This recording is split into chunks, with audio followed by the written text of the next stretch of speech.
Hello students, आज की इस पर्टिकुलर वीडियो में हम बात करेंगे एक पर्टिकुलर बहुत ही छोटे से टॉपिक के बारे में जिसका नाम है एग्रीगेट डिमांड।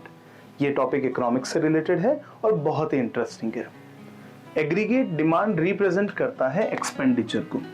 ए डी किसे रिप्रेजेंट करता है? एक्सपेंडिचर को। कौन कौन से एक्सपेंडिचर? अब एक्सपेंडिचर के मैं आपको नाम बताता हूं। दो कैटेगरी के एक्सपेंडिचर हैं, एक का नाम है कंजम्पशन, दूसरा है investment. First one is consumption, second is investment. ठीक है, अब बड़े ध्यान से आगे बढ़ते हैं। कंजम्पशन जो एक्सपेंडिचर है वो रिप्रेजेंट होता है सी से, इन्वेस्टमेंट जो एक्सपेंडिचर है वो रिप्रेजेंट होता है आई से।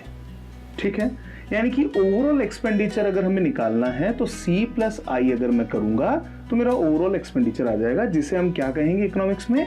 Aggregate demand. वैसे एग्रीगेट डिमांड के फॉर्मूला की बात करें तो एग्रीगेट डिमांड के फॉर्मूला में AD equals to C plus I plus G plus X minus M आता है। पर जब मेजर लेवल पे बात की जाती है किसी और फर्दर डिस्कशन की, तो यहाँ consumption, house hold consumption, private investments, government expenditure, export और इंपोर्ट, इन सबको मिक्सअप किया जा सकता है केवल दो कैटेगरी में। इसमें पहला नाम है C, दूसरा नाम है I। जो ये कंजम्पशन है, इस कंजम्पशन को भी दो पार्ट में बांट सकते हैं। One is autonomous,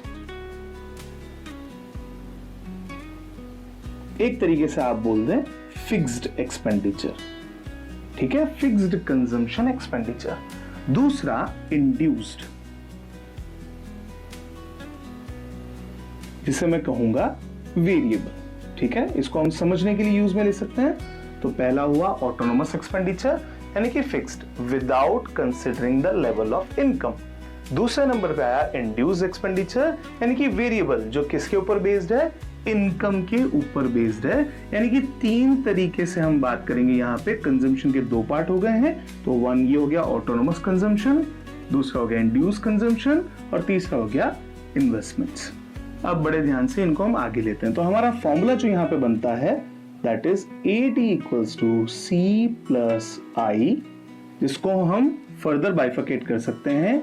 AD equals to C bar, C bar कौन सा है? Autonomous consumption plus YMPC। YMPC मतलब इंड्यूस कंजम्पशन जो इनकम बेस्ड है। अब यहां अपन MPC को डिस्कस करेंगे आराम से। ये दोनों मिलके हो चुका है बेटा कंजम्पशन, और यहां आ जाएगा इन्वेस्टमेंट, जिसको हमने फिक्स मान रखा है। ठीक है, सिंपल। अब बात करते हैं MPC क्या है। MPC एक तरीके से आपका कंजम्पशन पैटर्न शो करता है। क्या है? मार्जिनल प्रोपेंसिटी टू कंज्यूम करने का जो आपका पैटर्न है वो, यानी कि जो भी आपकी इनकम होगी उस इनकम का सर्टेन पोर्शन आप खर्च करेंगे other than the basic fix portion. ठीक है, सिंपल है। यानी कि मैं एक तो सपोज अगर मुझे 100 रुपए मिलते हैं, बाय चांस अपन एक कंसिडर करते हैं, अगर मुझे 100 रुपए मिलते हैं तो मैं 20 रुपीज तो बेसिक खर्च करूंगा, प्लस जो भी इनकम होगी उस इनकम का 0.40 में और खर्च करूंगा। इसे कहेंगे, इस पोर्शन को कहेंगे MPC 0.40। ये है हमारी इनकम को रिप्रेजेंट किया जाएगा Y से, और ये है आपका C बार। क्या बोलेंगे इसको? C बार। तो अगर मैं कंजम्पशन की बात करूं, ओवरऑल कंजम्पशन की बात करूं, तो इस पर्सन का खर्चा कितना बैठेगा? 20 रुपीज प्लस 100 इंटू 0.40, यानी कि ये हो गया 40 रुपीज। टोटल मिला के खर्चा कितना बना? 60 रुपीज का टोटल कंजम्पशन एक्सपेंडिचर इनका हुआ। ये कंजम्पशन एक्सपेंडिचर है।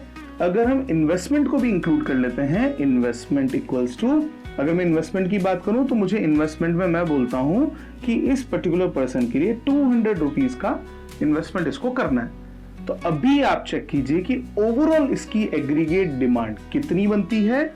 60 रुपीज तो हो गया कंजम्पशन का, 200 रुपीज हो गया है इन्वेस्टमेंट का, और टोटल मिला के जो एग्रीगेट डिमांड इनकी बन रही है मैं यहां लिख देता हूं 260। ठीक है, इस पोजीशन पे अगर इनके पास में 260 रुपीज की इनकम होती है, then he is in a very good condition. He economy बोल दीजिए, it will be in a good condition. तो बड़े ध्यान से समझ लीजिए कि जब एग्रीगेट डिमांड को निकाला जा रहा है तो एग्रीगेट डिमांड में हम बात करेंगे सी बार यानी कि fixed consumption without considering the level of income. दूसरा है Y MPC, income based consumption, induce consumption. MPC क्या है? एमपीसी है मार्जिनल प्रोपेंसिटी टू कंज्यूम, यानी कि एक तरीके का पैटर्न। पैटर्न किसका? कि जो भी इनकम होगी उस इनकम का सर्टेन पोर्शन कंज्यूम किया जाएगा। वो सर्टेन पोर्शन हमने यहां एग्जांपल में क्या ले रखा है? 0.40। इस एग्जांपल में क्या आ रहा है बेटा? 0.40। ये हमारा कंजम्पशन का मार्जिनल प्रोपेंसिटी टू कंज्यूम है, ये हमारा कंजम्पशन का पैटर्न है अदर देन द बेसिक। तो टोटल कंजम्पशन कितना हुआ? 20 रुपीज हो गया हमारा बेसिक फिक्स्ड, और ये हो गया हमारा इंड्यूस जो हमने इनकम बेस पे निकाला, दैट इज 40। टोटल मिला के हो गया 60। हमने इन्वेस्टमेंट कितना सोच रखा है? 200। तो टोटल मिला के कितना हो जाएगा? 60 प्लस 200, 260 रुपीज एग्रीगेट डिमांड है। अब दो बातें हमको यहाँ पे कैलकुलेट करनी है, बड़े ध्यान से समझें। अगर इस एग्रीगेट डिमांड में मुझे ब्रेक इवन लेवल निकालना है, break even income. Break even income वो इनकम होती है जहां पे मेरी इनकम मेरे कंजम्पशन के बराबर हो जाए। क्या होगा? जहां मेरी इनकम, जितनी भी इनकम आ रही है, अभी तो अपन ने बोला यार 260 रुपए का खर्चा हो रहा है, 260 की इनकम अगर हो तो बराबर हो जाएगा, पर अभी हम मान के चल रहे हैं कि कितनी इनकम, ये जो इनकम है ये कंजम्पशन के बराबर कब होगी, और वी कैन से सेविंग्स कब जीरो के बराबर होगी। सेविंग्स कब जीरो के बराबर होगी, और वी कैन से सेविंग्स कब निल होगी। ठीक है, सिंपल है। तो इसको ढूंढने के लिए आपको एक फॉर्मूला यूज में लेना है। क्या फॉर्मूला आएगा? y equals to C bar divide by 1 minus MPC। ठीक है, 1 माइनस MPC। अब ये जो 1 माइनस MPC है, इसको करने के लिए क्या करेंगे? बड़े ध्यान से देखते हैं। 1 माइनस MPC का मतलब क्या होता है? MPS, marginal propensity to save. MPS equals to 1 minus MPC, यानी कि अगर मैं अपनी इनकम का 0.40 कंज्यूम करने वाला हूं तो उस इनकम का 0.60 मैं सेव करूंगा, जिससे मैं ये फिक्स खर्चे चुकाऊंगा। ठीक है, तो MPS equals to 1 minus MPC। अब आइए क्या फॉर्मूला बन गया? C बार अपॉन MPS, यानी कि कितना आया चेक करते हैं। C बार कितना था? बेसिक एक्सपेंडिचर था 20 upon divide by MPS। MPS कितना आ रहा है? 0.40 का अगर MPC है तो MPS हो जाएगा 0.60। कैलकुलेट करके देख लेते हैं, हमारी ये वैल्यू आ जाएगी।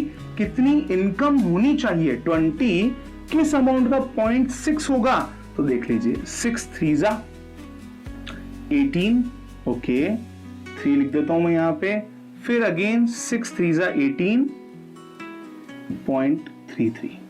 तो अगर हमारी इनकम 33.33 होती है तो सेविंग्स कितना हो जाएगा? सेविंग्स हो जाएगा 0।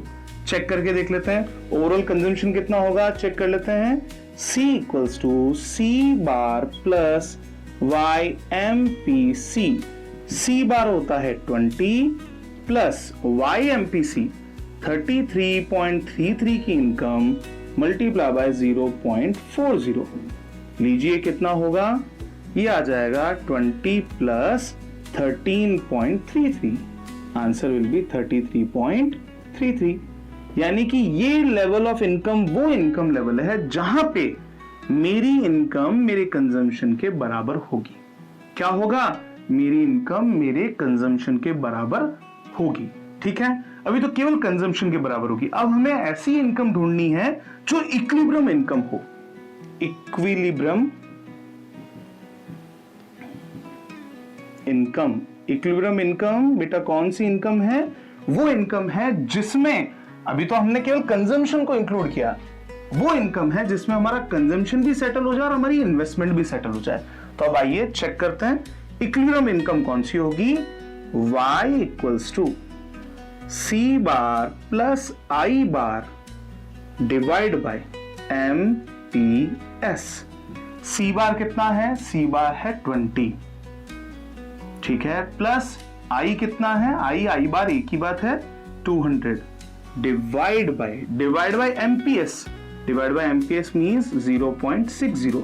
कितना हो जाएगा? 220 अपॉन 0.60। ठीक है, चेक कर लेते हैं। इसका फाइनल आंसर जो आने वाला है 6 पॉइंट्स बाद में लगाएंगे, पहले वैल्यू निकाल लेते हैं।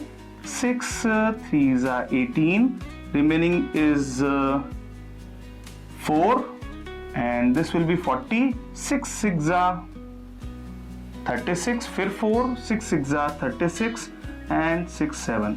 यानी कि ये जो इनकम है 366.67, इस इनकम पे आपका कंजम्पशन भी और आपका इन्वेस्टमेंट भी दोनों ही आप कंप्लीट कर सकते हैं। और यहां पे इस जगह पे इक्विलिब्रियम लेवल ऑफ इनकम पे एडी किसके बराबर होगा? एएस के। सेविंग्स किसके बराबर होगी? इन्वेस्टमेंट के। ये किया जा सकता है। अब आप चेक करके बताना कि क्या इस इनकम लेवल पे, इनकम लेवल कौन सा है? इनकम लेवल है आपका 366.67। क्या इस इनकम लेवल पे एग्रीगेट डिमांड एएस के बराबर यानी कि वाई के बराबर आता है या नहीं आता है? और सेविंग्स की वैल्यू इन्वेस्टमेंट के बराबर आती है या नहीं आती है? ये आपको चेक करके बताना है। अगर आप ये करेंगे तो आपके ये 2 क्वेश्चन आराम से सॉल्व हो जाएंगे। अब बड़े ध्यान से अपन इसको चेक कर लेते हैं। आप पॉज करके खुद करना चाहे तो कर लीजिए, अदरवाइज चेक कीजिए। कैसे करना है? 366.67 की जो इनकम है, तो अब मैं देखता हूं सी बार कितना है, प्लस वाई एमपीसी प्लस आई बार। सी बार 20, वाई एमपीसी 366.67 का 0.40, इसका 0.40। तो बड़े ध्यान से 4 3 12, 4 6 24, 4 6 24, 12 का हो जाएगा 2 कैरी। तो ये आ रहा है कुछ, हाँ वापस करना पड़ेगा 40 निकालना है ना आपको। चलिए ठीक है, मैं इसको कैलकुलेट कर लेता हूं। 0.40, 12 24 24 24, ठीक है, टोटल कर लेते हैं इसकी वैल्यू को।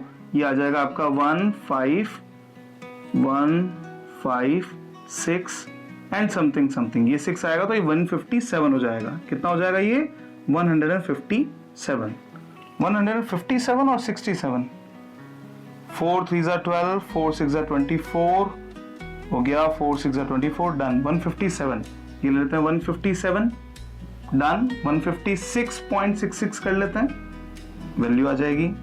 क्या मैंने वैल्यू सही ली है या गलत ली है पता नहीं, चेक हो जाएगा। चलिए, तो ये आ जाएगा 4 3 12, 4 6 24, okay, 4 6 24, okay, 14666। It must be 14। गलत करूंगा तो गलत ही वैल्यू आएगी। 146.67, ठीक है, ये वैल्यू आएगी। अब लीजिए कर लेते हैं इसी वैल्यू को कंसीडर। 146.67 प्लस 200। चलिए, इन तीनों की टोटल एडी होगी। एडी कितना आया है? एडी इक्वल टू 200 प्लस 20, 220, 320, 366.67। डन हो गया। अब देख लीजिए 366.67 एडी है और यही 366.67 आपका क्या आ रहा था? Income. This is your equilibrium level of income. समझ में आया? ट्राई कीजिए, मैं आपको एक क्वेश्चन दे देता हूं, उसको आप ट्राई कीजिए कि क्या आपकी values break even level of income की और इक्विलिब्रियम लेवल ऑफ इनकम की आ रही है या नहीं आ रही। तो मेरा क्वेश्चन यहां पे लिखा हुआ है, बड़े ध्यान से चेक कीजिए। सी बार 400, एमपीसी 0.8, 0.80 ले सकते हैं आप, और तीसरा I इक्वल्स टू, I की वैल्यू आ जाएगी आपकी, मैं दे रहा हूं इट इज 1200। ठीक है, इसके जो आंसर्स आने चाहिए वो मैं आपको एक बार बता देता हूं। ब्रेक इवन इनकम जो आएगी वो आएगी 2000 और इक्विलिब्रियम लेवल ऑफ इनकम है वो आएगा 8000। अब आप ट्राई करके देखें कि आपका आंसर मैच हो रहा है नहीं हो रहा है। मैं रीचेक कर लेता हूं। 2000 इंटू 0.8 1600 1600 प्लस 400 2000 डन, करेक्ट है। दूसरा 8000 इंटू 0.8 6400 प्लस 400 6800 8000 में से गए 1200 डन। दोनों ही चीजें करेक्ट है। आंसर इसका ये आएगा। अब आप चेक करके बताइए कि आंसर कैसे आएगा। Thank you so much. अगर आपको ये वीडियो समझ में आता है तो प्लीज कमेंट, प्लीज मेंशन। आपके अगर कोई डाउट्स हैं उनको भी आप जरूर से मेंशन करें ताकि मैं सॉल्यूशन प्रोवाइड करवा सकूं। Thank you so much.